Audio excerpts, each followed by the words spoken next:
আসসালামু আলাইকুম রাহমাতুল্লাহ। আজকে আপনাদেরকে এমন একটি গুরুত্বপূর্ণ দোয়া সম্পর্কে জানাবো, যে দোয়াটি জানা সকলের প্রয়োজন।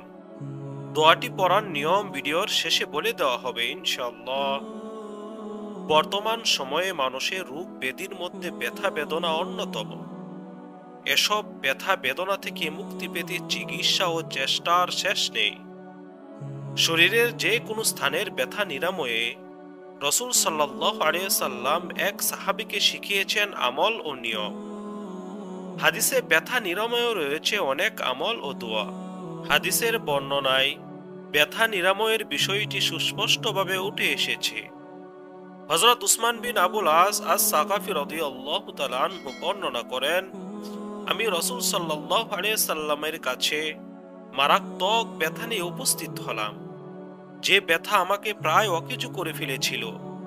রসূল সাল্লাল্লাহু আলাইহি সাল্লাম আমাকে বলেন, তুমি তোমার ডান হাত ব্যথার স্থানে রাখো, 3 বার বিসমিল্লাহ বলো এবং 7 বার বলো আউযু বিইজ্জাতিল্লাহি ওয়া কুদরাতিহি মিন শাররি মা আজিদু ওয়া উহাদিরু।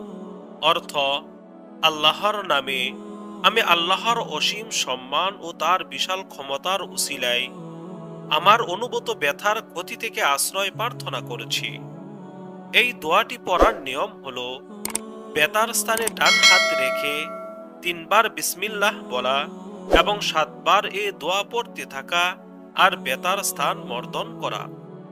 অন্য একটি বর্ণনায় এসেছে, হযরত উসমান ইবনু আবুল আস আস-সাকাফী রাদিয়াল্লাহু তাআলা আনহু বর্ণনা করেন, রাসূল সাল্লাল্লাহু আলাইহি সাল্লাম আমার কাছে এলেন।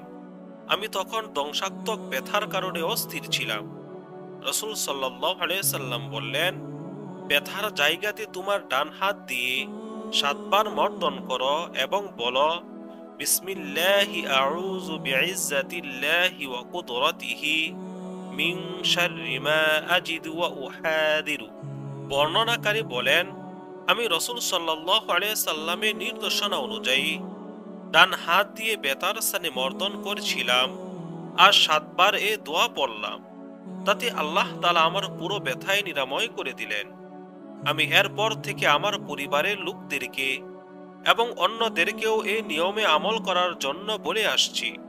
এই দোয়াটি পড়ার নিয়ম হলো, ব্যথার স্থানে ডান হাত দিয়ে মর্দন করতে থাকা এবং 7 বার এই দোয়া পড়া। আল্লাহ তাআলা মুসলিম উম্মাহকে শরীরের যে কোনো ব্যথা নিরাময়ে হাদিসের নির্দেশনা মেনে উল্লেখিত নিয়মে আমল ও দোয়া করার তৌফিক দান করুন।